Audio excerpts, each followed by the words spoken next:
ఉడకదన్నమాట. ముక్క అనేది మనకు ఉడకదు సరిగ్గా. చూడండి గల్లుప్పు యాడ్ చేస్తున్నాను 1 టేబుల్ స్పూను. దీన్ని 1 నిమిషం వాటర్ అనేది బయటకు రావాలన్నమాట. చికెన్లో నీళ్ళు ఆయిల్ బయటకు వస్తే మనకు చికెను కొంచెం మగ్గినట్టు అనమాట, లేదంటే నీసు వాసన అనేది ఉంటుంది అనమాట.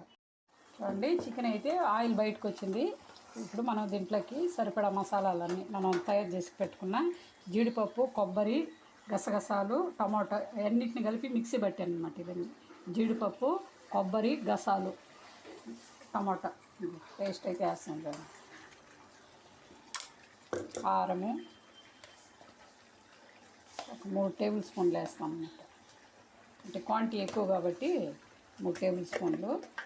ధనియాల పొడి 1 టేబుల్ స్పూన్ వేసాను పెద్దది, దాంతో 1 టేబుల్ స్పూన్ వేసాను.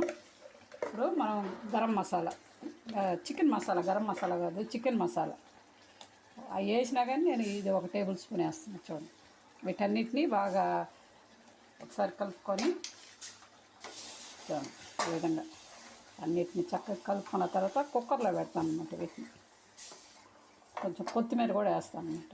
చూడండి బాగా నీట్గా కలిపాను. ఇప్పుడు కొంచెం కొత్తిమీర వేస్తున్నాను అనమాట. ఇవి మసాలా వేసాం కాబట్టి ఇవన్నీ కొంచెం మగ్గాలన్నమాట. అంటే ఆయిల్ అనేది మనకు బయటకు రావాలన్నమాట. ఆ విధంగా వస్తేనే మనకు కర్రీ అనేది పర్ఫెక్ట్గా వస్తుంది అనమాట.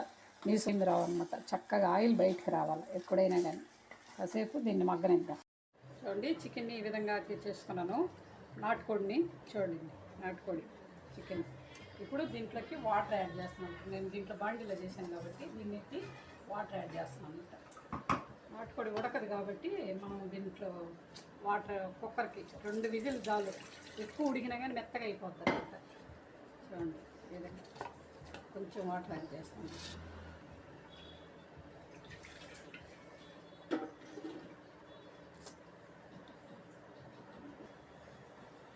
వాటర్ అనేది యాడ్ చేసి కుక్కర్లో పెట్టాను. 2 విజిల్స్ చాలు. మరి 3 విజిల్స్ అంటే మరి మెత్తగా అయిపోద్ది అనమాట. 2 విజిల్స్ పెట్టి ఉడికిస్తే మనకు కర్రీ అయితే రెడీ అయిపోద్ది. అన్నీ సరిగ్గా సరిపోయినాయి. చూడండి అన్నీ పర్ఫెక్ట్గా సరిపోయినాయి. చూడండి అన్నీ పర్ఫెక్ట్గా సరిపోయినాయి.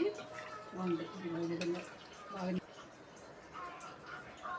అన్నీ సరిపోయినాయి. బాగుంది టేస్ట్ వేస్తున్నాను. 2 విజిల్స్ చాలు. ఇది 10 లీటర్ కుక్కరు. 2 విజిల్ అనుకున్నాను కానీ 5 విజిల్లు పెట్టాను దీనికి. అంటే ఉడికేదానికి చాలా గట్టిగా ఉందన్నమాట. అందుకని 5 విజిల్లు పెట్టాను. బాగా ఉడికిపోయింది. చూడండి నేను దీంట్లో దించి వేస్తున్నాను. బౌల్లో తీసుకుంటున్నాను. అయితే రెడీ అయిపోయింది. చూడండి ఏ విధంగా ఉందో. నేను చెప్పినట్టు ఈ విధంగా చేసుకోండి. టేస్ట్ అయితే అద్దరిపోద్ది అనమాట. అంటే అంత బాగుంటుంది అనమాట.